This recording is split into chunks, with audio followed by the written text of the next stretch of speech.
রাইসা,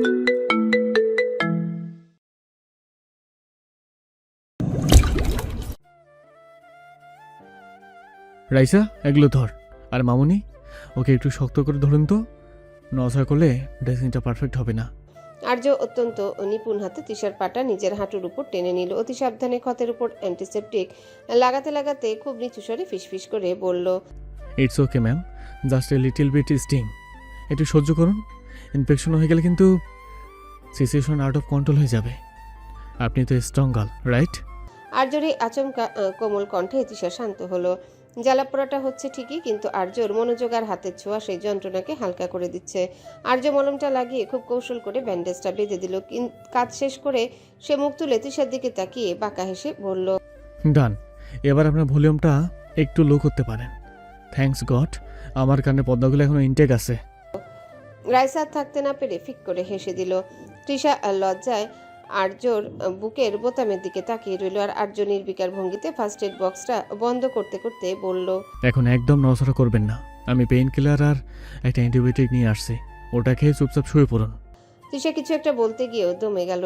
ঠিক সেই মুহূর্তে চোখ কসলাতে কসলাতে এগিয়ে এলো ছোট্ট টুইঙ্কেল। সবার উপস্থিতিতেও একটু হকচকিয়ে গেল, কিন্তু যেই ওর নজর পড়ল তৃষার ব্যান্ডেজ করা পায়ের উপর, ওর ঘুমের ঘোর এক লহমায় কেটে গেল। টুইঙ্কেল হামাগুড়ি দিয়ে বিছানায় উঠে দ্রুত তৃষার কোল ঘেঁষে এসে বসলো। ওর মায়াবী নীলাভ আখিজোড়া পানিতে টইটুম্বর হলো মুহূর্তে। তৃষার মুখটা নিজের ছোট্ট দুহাতের আগলে ধরে ভাঙা গলায় বলল, বানি, ও বানি, তোমার পায়ে কি হয়েছে? অনেক ব্লিডিং হয়েছে বুঝি? তুমি কাঁদছিলে? তৃষা চট করে নিজে চোখের কোণে লেগে থাকা অশ্রুকণা মুছে একচিলতে হাসি ফুটিয়ে তুলল ঠোঁটের কোণে। ও টুইঙ্কেলকে জাপটে ধরে কপালে চুমু এঁকে আদুরে স্বরে বলল, আরে না সোনা, কিচ্ছু হয়নি তো, জাস্ট একটু দুষ্টু পাথর এসে পায়ে একটু কামড় দিয়েছে, তাই তোমার পাপা ওটাকে বকে দিয়ে ব্যান্ডেজ করে দিল। টুইঙ্কেল এবার আর্যর দিকে ফিরে রাগি চোখে তাকালো। বাবা, তুমি বানিকে পাহাড়ে কেন নিয়ে গিয়েছিলে? তুমি জানো না ওখানে দুষ্টু পাথর থাকে? তুমি বানিকে একদম প্রোটেক্ট করোনি। আর্য মেয়ের এমন অদ্ভুত অভিযোগে আকাশ থেকে পড়ল। ও এক হাত তুলে আত্মসমর্পণের ভঙ্গিতে হেসে বলল, আরে মাম্মা, আমি তো তোমার বাণীকে প্রোটেক্ট করছিলাম। তোমার বাণী? ওকে কথা করতে দিল না টুইঙ্কেল। কিঞ্চিত বাচ্চামি সুলভ রাগ দেখিয়ে বলল, তুমি চুপ। মেয়ের এহেন ধমকে তৎক্ষণাৎ মুখে হাত দিল আর্য। এদিকে আর্য আর মেয়ের এমন কাণ্ডে উপস্থিত সকলের ঠোঁট চেপে হাসলো। মুরব্বীরা কক্ষ ত্যাগ করতে করতে বললেন, তোমরা থাকো, আমরা বরং যাই। ওদের পিছু পিছু বেরিয়ে গেল অহনারাও। কক্ষে এখন সম্পূর্ণ ওদের তিনজনার রাজত্ব। টুইঙ্কেল তৃষার ব্যান্ডেজের উপর আলতো করে ফু দিতে দিতে ফিসফিসিয়ে বলল, কষ্ট পেও না বানি, আমি ওই পাথরটাকে খুব বুকে দেব। এখন আমি তোমাকে শক্ত করে ধরে থাকবো, যাতে আর কোনো ব্যথা তোমায় টাচ করতে না পারে। I am your little soldier. Trisha মুচকি হেসে চুমু আঁকলো টুইঙ্কেলের ছোট্ট ললাটে। আর্যমুগ্ধ দৃষ্টিতে অবলোকন করছিল এই স্নিগ্ধ দৃশ্য। তপ্ত রক্তিম আভা ছড়িয়ে নবপ্রভাতের অরুণখানা নীল দিগন্তের ললাটে তিলত আঁকলো সবে। মিষ্টি রোদ্দুরের স্পর্শে ধরিত্রীর বুকে স্ফুরণ ঘটল স্নিগ্ধতার। কাঁচা সোনা ঝরা রৌদ্ররশ্মি তালুকদার মঞ্জিলের কার নিশ্চয়ই অন্দরমহলে প্রবেশ করতে শুরু করেছে অনেকক্ষণ হলো। আর সেই তপ্ত প্রভাত নিজ সঙ্গে বয়ে এনেছে তীব্র ব্যস্ততার মাত্রা। আজ শাহরিয়ার আর অহনার গায়ে হলুদ, অন্দরে তাই ব্যস্ততা বড্ড বেশি। মিনিট 10 হলো শয্যা ত্যাগ করেছে তৃষা। ফ্রেশ হয়ে জানালার কপাটগুলো উন্মুক্ত করতে এক ঝাঁক অবাধ্য রৌদ্র ও স্নিগ্ধ মুখশ্রীতে এসে আছড়ে পড়ল। বায়ুপবনের মৃদু হিল্লোলে অবাধ্য হয়ে উঠতে লাগলো ওর ললাটে পতিত একগুচ্ছ কেশরাজ। ওড়নাটা কাঁধে টেনে নিয়েও জানালার ধারে এসে দাঁড়াতে এই টেবিলের উপর রাখা ইলেকট্রনিক যন্ত্রটা আচানক টুম করে বেজে উঠল। ফেসবুকের নীল স্ক্রিনে একটা নোটিফিকেশন জলজল করছে। তৃষা কৌতূহলী হয়ে ফোনটা হাতে নিল। নোটিফিকেশন বাড়ে বড় বড় করে লেখা, selling king has accepted your request and replied to your message. সকাল সকাল এমন বিস্ফোরক কাণ্ডে চক্ষুদয় কোটর থেকে বের হয়ে আসার উপক্রম তৃষার। হৃদস্পন্দন থমকে জোগাড়। যার লেখার মোহেও এতদিন আচ্ছন্ন, সে আজ নিজে থেকে প্রত্যুত্তর পাঠিয়েছে। ও অবিশ্বাস্য দৃষ্টিতে কাঁপা কাঁপা আঙুলে ইনবক্সটা খুলল। তবে বৃহৎ কোনো চিঠি নেই সেখানে, কেবল কয়েকটা শব্দমাত্র, কিন্তু সেগুলোই ছিল হৃদয়ের গহীনে তীব্র ঢেউ তোলার জন্য যথেষ্ট। সাগরের ঢেউ যেমন বেলাভূমিকে ছুঁয়ে যায় অবলীলায়, আপনার ওই দীর্ঘ চিরকুটটাও আজ আমার গোমুটা এক একে তোকে এভাবে নাড়িয়ে দিল। ভালো থাকবেন স্বপ্নবিলাসী ম্যাম। তৃষার আঙ্গুলের কম্পন তীব্র থেকে তীব্র হতে শুরু করেছে। বক্ষ পঞ্জরের ভিতরে তখন সহস্র ডানাওয়ালা কোনো এক বিহঙ্গ উন্মত্ত উল্লাসে ঝাপড়া দিচ্ছে, যার শব্দের মোহ তাকে আচ্ছন্ন করে রাখত নিশিদিন। তারই এই গভীরতম সংক্ষিপ্ত প্রতিউত্তরটুকু ওকে বড্ড উচ্ছ্বাসিত করছে। ওর ইচ্ছে করছে জানালার কপাটগুলো আরও চওড়া করে খুলে দিয়ে আকাশকে জানিয়ে দিতে। দেখো, আমার স্বপ্নবিলাস আজ পূর্ণতা পেয়েছে। উত্তেজনায় ওর কপোলদ্বয় আরক্তিম হয়ে উঠেছে। ঠোঁটের কোণে খেলে যাচ্ছে এক ভুবন ভোলানো চপল হাসি। ও যখন নিজের এই আনন্দটুকু উদযাপনে আত্মহারা, ঠিক তখনই কক্ষের নিস্তব্ধতা চিরে কারো গম্ভীর কণ্ঠস্বর ভেসে এলো। মেবি পায়ের ওই ব্যান্ডেজটার দয়াতেই আপাতত আপনি মাটিতে দাঁড়িয়ে আছেন, নইলে আপনার যে রিয়াকশন, মনে হচ্ছে এখনই পাখা গজিয়ে জানলা দিয়ে উড়াল দেবেন। তা সকাল সকাল ঘরে এমন কি মূল্যবান সম্পদ আবিষ্কার করলেন যে এভাবে লাফালাফি শুরু করেছেন? হুট করে আর্যর প্রশ্নে সম্বিত ফিরে পেল তৃষা। বিদ্যুৎ বেগে ঘুরে তাকাতেই দেখল দরজার কপাটে হেলান দিয়ে দাঁড়িয়ে আছে আর্য। তৃষা তৎক্ষণাৎ হাতের ফোনটা বুকের সাথে চেপে ধরে ও একগাল হেসে আর্য তীক্ষ্ণ চাহনি উপেক্ষা করে চপল কণ্ঠে বলল, মহামূল্যবানী মিস্টার, আজ আকাশ থেকে আস্ত একটা নক্ষত্র আমার সামনে খসে পড়েছে। আপনি বুঝবেন না, আপনার ওই রাফ অ্যান্ড টাফ লাইফে এসব ইমোশনাল ডাটাবেজ তো জ্যাম হয়ে পড়ে আছে। শুধু জানুন, আজ আমার জীবনের one of the best morning. তৃষার অগোচরে আর্য ঠোঁটের কোণে এক চিলতে বাঁকা হাসি ফুটে উঠল। তবে পরক্ষণে নিজেকে সামলেও পকেটে হাত গুজে ধীর পায়ে তৃষার দিকে এগিয়ে আসতে আসতে বলল, নক্ষত্র কিংবা ধূমকেতু যাই হোক, সেগুলো ধরার আশায় আকাশে উড়াল দেওয়ার চিন্তা করলেও রিমেম্বার ইট, আপনার গ্রাউন্ড কন্ট্রোল কিন্তু এখন আমার হাতে। ঠিক সেই মুহূর্তে দরজার পর্দা সরিয়ে ঝড়ের বেগে ঘরে ঢুকলো টুইঙ্কেল। ওর পরনে একটা কাঁচা হলুদ রঙা বারবি ফ্রক, লালচে চুলগুলো দুপাশে ঝুটি করা, তার মাঝে ছোট ছোট গাঁদা ফুল গোছা। ও তৃষার দিকে ছুটে এসে ওর হাঁটু জড়িয়ে ধরে মিষ্টি কণ্ঠে শুধালো, বানি, তোমার পা কি ঠিক হয়ে গেছে? এখন কি আর ব্যথা করছে? পাপা কি তোমায় আবার কোনো রেতো মেডিসিন দিয়েছে? তৃষা কালক্ষেপণ না করে ঝট করে টুইঙ্কেলকে পাজাকোলা করে তুলে নিল। ওর নরম তুলতুলে গাল দুটোতে একের পর এক শব্দ করে চুমুকে উচ্ছ্বসিত গলায় বলল, হ্যাঁ সুইটহার্ট, আমার সব ব্যথা একদম ভ্যানিশ হয়ে গেছে। বানি এখন একদম সুপার ফিট। তুমি রেডি হয়ে গেছো? চলো আমরা এখন নিচে যাব। টুইঙ্কেল খুশিতে হাততালি দিয়ে আর্যর দিকে তাকিয়ে বলল, শুনলে তো পাপা, বানির পা ঠিক হয়ে গেছে, তাই বানিকে আর তোমার ওই বাজে মেডিসিন খেতে হবে না। চলো বানি। আর্য একপাশে দাঁড়িয়ে ওদের এই নির্মল সক্ষতা দেখছিল। হুট করে কি যেন ভেবে মুচকি হাসলো, অতঃপর গলা খাকারি দিয়ে বলল, নিচে যাওয়ার আগে ড্রেসিংটা চেক করে নেবেন। তৃষা টুইঙ্কেলকে নিয়ে ঘর থেকে বের হওয়ার সময় আর্যর দিকে তাকিয়ে খানিকটা ভেঙিয়ে বলল, আপনার শুধু ডিসিপ্লিন আর কমান্ড। আজ আনন্দ করা দিন মিস্টার, সো নো কমান্ড। আজ কাজ হবে না কোনো। বলেই ও টুইঙ্কেলকে নিয়ে হাসতে হাসতে বেরিয়ে গেল। ওরা যেতেই আর্য জানালার পাশে গিয়ে দাঁড়ালো। বাইরের রোদ্দুর তখন আরও তপ্ত হয়েছে। ও নিজের ফোনের স্ক্রিনে একবার তৃষাকে পাঠানো মেসেজটার দিকে তাকালো আর মনে মনে বিড়বিড়িয়ে বলল, crazy girl, your start is already captured in the palm of your hand. আত্মীয় স্বজন আর পাড়া প্রতিবেশীর উপস্থিতিতে রীতিমতো জনাকীর্ণ উদ্যানে পরিণত হয়েছে তালুকদার মঞ্জিল। তৃষা খুশি মনে টুইঙ্কেলের সাথে সিঁড়ি বেয়ে নামতেই কানে এলো সম্মিলিত হাসির কলতান। ড্রয়িং রুমের এক কোণে শীতল পাটি বিছিয়ে বসেছেন বাড়ির প্রবীণরা। রূপোর থালায় কাঁচা হলুদের গাঢ় হলদেটে আভা, আর তার উগ্র ঘ্রাণে চারিপাশটা মোয়ামো করছে। তৃষাকে দেখে জাহানারা বেগম চশমার উপর দিয়ে একবার তাকিয়ে স্নেহার্দ্র কণ্ঠে ডাকলেন, তৃষা, এদিকে আয় মা, টুইঙ্কেলকে নিয়ে এখানে বস।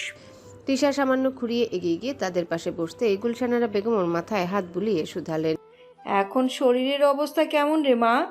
কাল তো যা কাণ্ড বাঁধিয়েছিলি, আমরা তো ভয়ে রীতিমতো শেষ হয়ে যাচ্ছিলাম।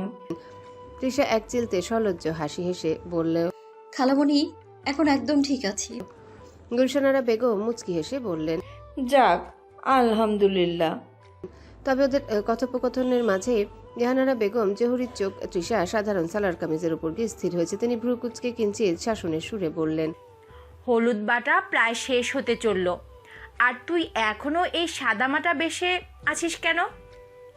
গায়ে হলুদের দিনে বাড়ির বড় বউ হয়ে তুই কি এভাবে সবার সামনে যাবি নাকি? শাড়ি পরিসনি কেন?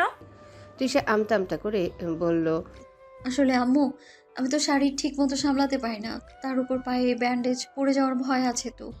হুম, কোনো ওজোর শুনবো না। শাড়ি পরতে পারিস না বলে কি সারা জীবন এভাবেই থাকবি?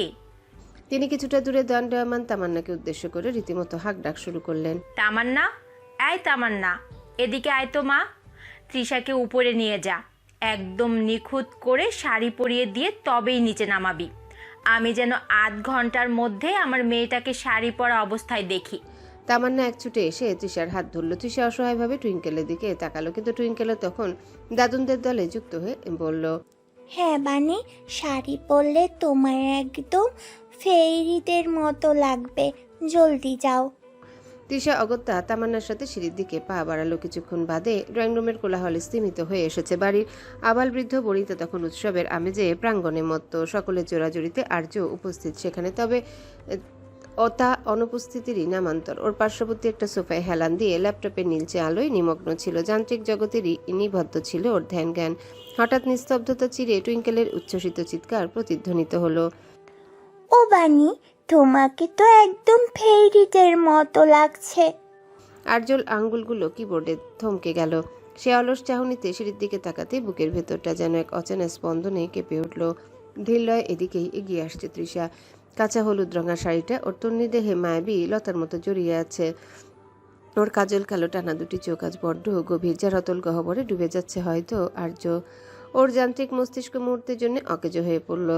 ল্যাপটপ থেকে দৃষ্টি সরিয়ে একদৃষ্টে চেয়ে রইল সে জীবন্ত উপমা কাব্যটির দিকে। পরক্ষণে নিজের এমন বেহায়া দৃষ্টির দরুন নিজে লজ্জিত হলো। সংকুচিত নেত্রে ফের ল্যাপটপে মনোনিবেশ করার ব্যর্থ চেষ্টা চালালো।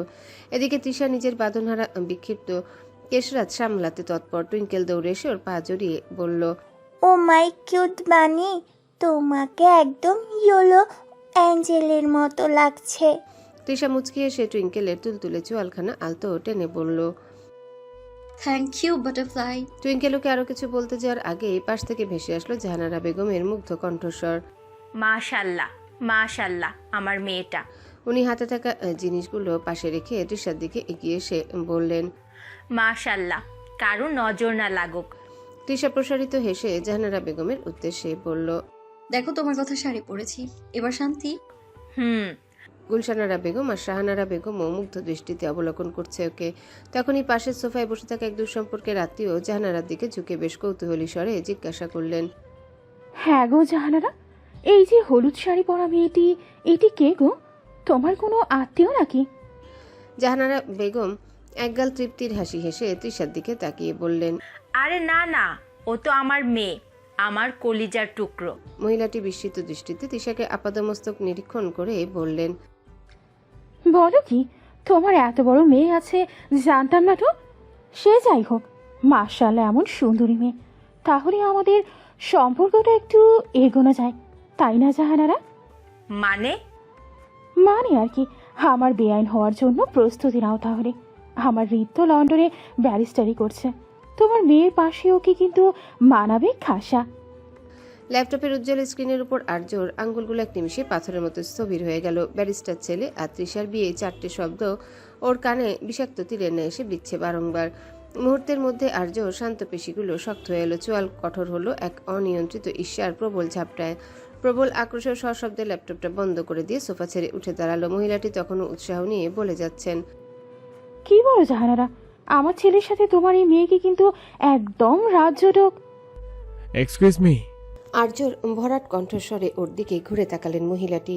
সঙ্গে সঙ্গে আর্য নিজের ভেতরকার উত্তপ্ত আগ্নেয়গিরি শান্ত করার ব্যর্থ প্রচেষ্টা চালিয়ে যথাসম্ভব শান্ত কণ্ঠে বলল, আপনি কি নিজের ছেলেকে কোনো বিবাহিত মেয়ের সাথে বিয়ে দেওয়ার কথা ভাবছেন? মানে she is already married and most importantly she is my wife, Mrs Araj Ahsan. আর্যর এই বিস্ফোরক ঘোষণার সমগ্র তালুকদার প্রাঙ্গণে পিনপতন নীরবতা নেমে এলো। তৃষা আর্যর দিকে তাকাতেই আর্য আরেক মুহূর্ত দণ্ডায়মান রইল না। সেখান থেকে প্রস্থান করতে করতে সামান্য চড়া গলায় তৃষার উদ্দেশ্যে বলল, রুমে আসো Trisha, I need you quick. Arya গটগট পায়ে প্রস্থান করলো। অন্যদিকে ওর বলে যাওয়া শেষ কথাগুলোই এই সকলের উৎসুক দৃষ্টি একযোগে তৃষার উপর নিবদ্ধ হয়েছে। ও লজ্জায় তৎক্ষণাৎ মাথা নিচু করে মাটির দিকে চেয়ে রইল। লজ্জায় আড়ষ্ট হয়ে আসছে শরীর। ইচ্ছে করছে আর্যকে দু চারটে কথা শুনিয়ে দিতে, সবার সামনে এমন কথাবার্তার জন্যে।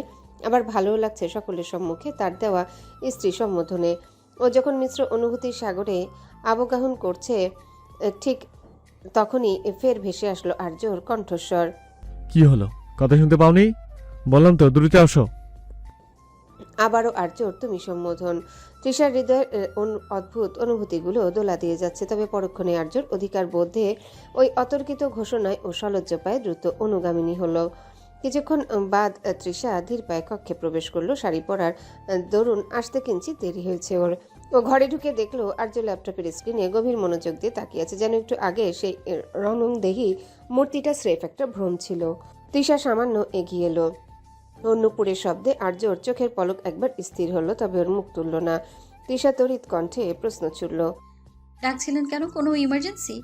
আর্য ল্যাপটপ থেকে চোখ না সরিয়ে নির্লিপ্ত কণ্ঠে বলল, নাথিং। নাথিং মানে? নিচে অতগুলো মানুষের সামনে ওভাবে সিন ক্রিয়েট করে ডেকে আনলেন, আর এখন বলছেন এমনি? আপনি কি জানেন আপনি আসার পরে ওখানে কি হচ্ছিল? আর্য এবার ধীর স্থিরে ল্যাপটপটা একপাশে রেখে সোজা হয়ে বসলো। তীক্ষ্ণ দৃষ্টি তৃষার কাজল কালো চোখের উপর নিবদ্ধ করে শান্ত স্বরে বলল, মানুষের ভাবনায় কর্মকাণ্ডে আমার বিন্দুমাত্র কিছু যায় আসে না। তবে আমার লিভিং রুমের সোফায় বসে কেউ আমার পার্সোনাল প্রপার্টি নিয়ে ডিল করবে, সেটা সহ্য করার মতো পেশেন্স আমার নেই। তৃষা নাক কুচকে বলল, পার্সোনাল প্রপার্টি?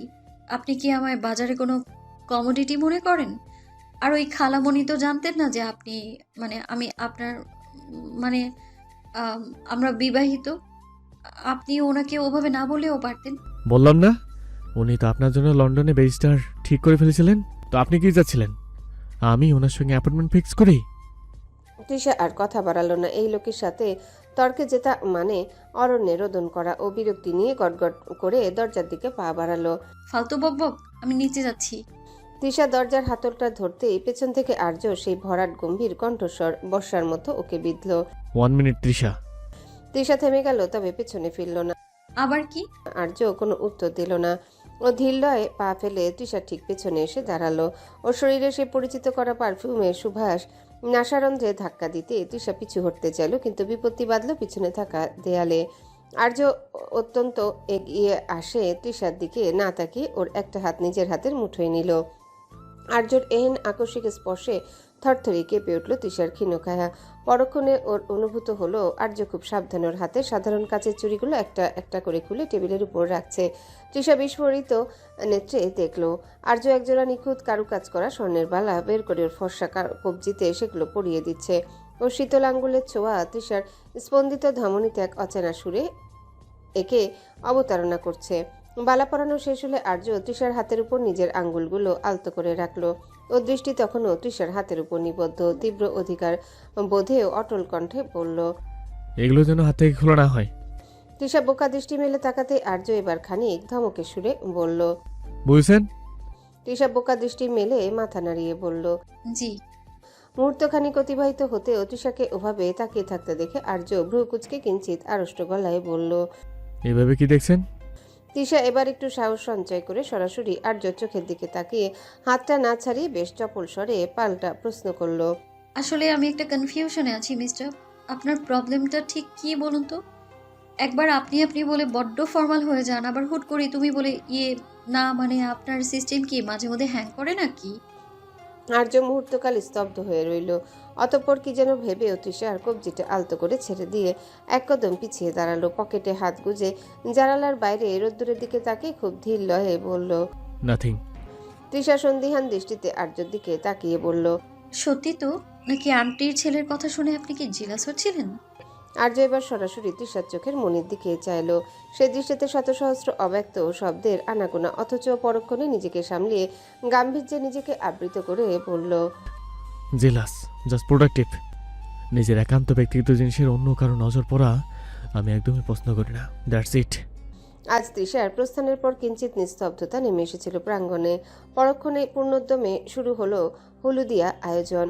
চারিদিকে হলুদ শাড়ির বর্ণিল ছটা আর গাঁদা ফুলের উগ্র সুবাসে উৎসবের আমেজ এখন তুঙ্গে।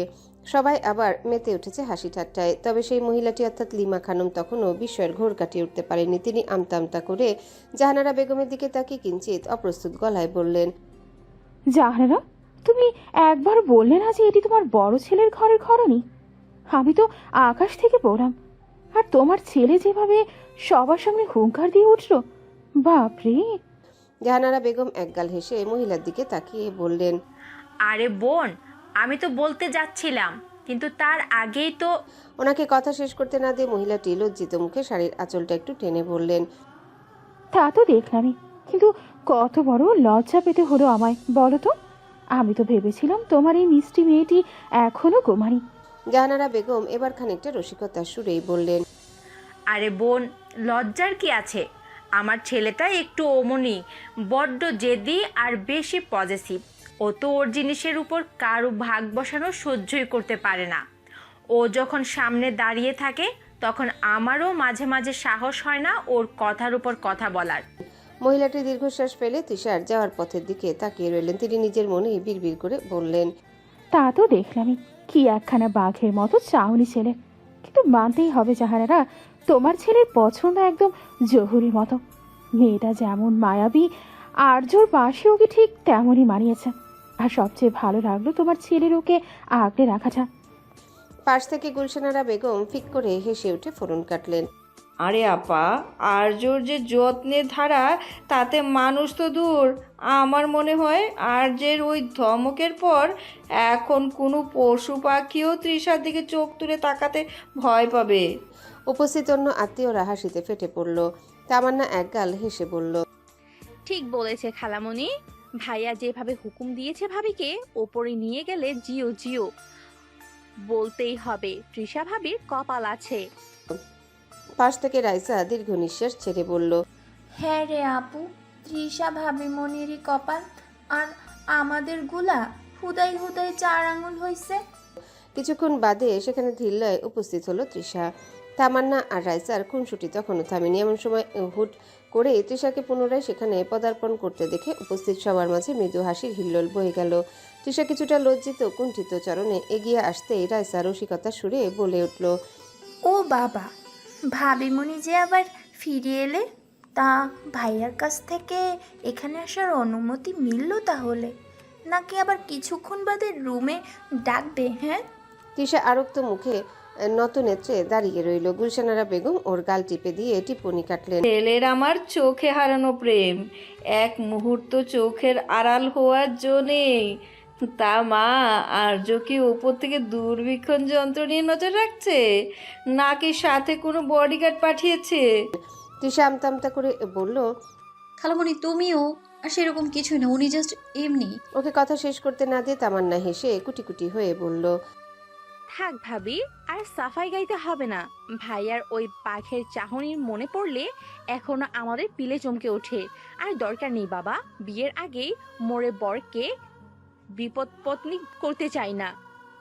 আসর জুড়ে যখন এই মধুর হাস কল্লোল আর রসাত্মক বাক্যলাপের জোয়ার বইছে, ঠিক তখনই এক কোণে সোফায় বসে থাকা মায়ার অবয়বে কালবৈশাখীর মেঘ ঘনীভূত হলো। ওর তপ্ত নিঃশ্বাসে ঈর্ষা লেলিহান শিখা যেন প্রতি মুহূর্তে দাও দাও করে জ্বলছে। আর্যর ওই গম্ভীর ঘোষণা আর তৃষার প্রতি ওর এই প্রকাশ্য অধিকারবোধ সবই মায়ার হৃদয়ে তপ্ত সীসার মতো বিচ্ছে। দাঁতে দাঁত চেপে নিজের মায়ের উদ্দেশ্যে কর্কশ্বরে বিড়বিড় করল। ন্যাকামির একটা সীমা থাকা উচিত। সবার সামনে আদিক্ষেতা না করলে কি ওদের পেটের ভাত হজম হয় না? যত সব আদিক্ষেতা ঢং। মায়ের কটু স্বরে আসমা বেগম খানিকটা অপ্রস্তুত হলেন। মায়ের এক মুহূর্ত সেখানে স্থির থাকতে পারল না। শাড়ির আঁচলটা ঝটকায় টেনে নিয়ে ও গটগট করে ভেতরের দিকে প্রস্থান করলো। ওর প্রস্থানের ভঙ্গিটা লিমা খানমের নজরে আসতে তিনি ভ্রু কুচকে জাহানারা বেগমের দিকে ফিরে কৌতূহলী স্বরে শুধালেন। হ্যাঁ গো জাহানারা, এই চটপটে মেয়েটিকে বড্ড রাশভারী মেজাজ তো। জাহানারা বেগম হালকা হেসে দায়সারা গোছের উত্তর দিতে যাচ্ছিলেন, কিন্তু পাশ থেকে গুলশানারা বেগম ফোরন কেটে বললেন। ও আমাদের মেজ ভাইয়ের মেয়ে মায়া, একটু জেদি স্বভাবের তো, তাই হয়তো ভিড়ভাট্টা সহ্য করতে পারছে না। লিমা খানম মায়ার চলে যাওয়ার পথের দিকে কিছুক্ষণ অপলক চেয়ে রইলেন। ওনার জহুরির চোখ যেন মায়ার সুশ্রী আর দীর্ঘাঙ্গী গরনের মাঝে কিছু খুঁজতে ব্যস্ত। তিনি গলার স্বর কিঞ্চিত খাদে নামিয়ে বললেন। মেয়েটি তো বেশ ডাগর ডাগর হয়েছে। তা বিয়ে শাদী হয়েছে নাকি? তৃষার দুষ্টুমি ভরা মস্তিষ্কে এবার এক দুষ্ট বুদ্ধি খেলে গেল। ও এক পা এগিয়ে এসে লিমা খানমের খুব কাছে বসে উৎসাহের সাথে বলল। না না আন্টি, ও তো এখনো সিঙ্গেল। আপনি মায়াকে কিন্তু সিরিয়াসলি কনসিডার করতে পারেন। দেখুন না, ও যেমন লম্বা তেমনি মায়াবী সুন্দরী, পড়াশোনাতেও বেশ ব্রিলিয়ান্ট। আমাদের মেজো কাকার বড্ড আদরের মেয়ে। আপনার লন্ডনী ব্যারিস্টার ছেলের পাশে মায়াকে কিন্তু একদম পারফেক্ট লাগবে। লিমা খানম এবার নড়ে চড়ে বসলেন। তিনি চশমার উপর দিয়ে তৃষার চোখের মনির দিকে তাকিয়ে খানিক ভেবেচিন্তে বিজ্ঞের মতো মাথা নাড়িয়ে বললেন, বুদ্ধিটা কিন্তু মন্দ দাওনি বৌমা। মেয়েটার চোখ মুখের কাটিং বেশ সুন্দর। তা জাহানারা, কি বলো তুমি, সম্বন্ধটা নিয়ে একটু এগোবো নাকি? জাহানারা বেগম তৃষার এই চতুর চাল দেখে মনে মনে হাসলেন। তিনি ভালো করে আর্যর মায়ার মনোভাব জানেন। তৃষাই ওনাকে অবগত করেছে ওনাকে এই ব্যাপারে, তাই পরিবেশটা হালকা করতে উনি বললেন, হ্যালো বন্ধুরা, পরবর্তী পার্ট খুব তাড়াতাড়ি আসবে, তো সবাই অপেক্ষায় থাকো। আর চ্যানেলটি যারা এখনো সাবস্ক্রাইব করোনি তারা পরবর্তী পার্ট দেখার জন্য চ্যানেলটি সাবস্ক্রাইব করে রেখো। ধন্যবাদ সবাইকে, আমাদের সাথেই থেকো।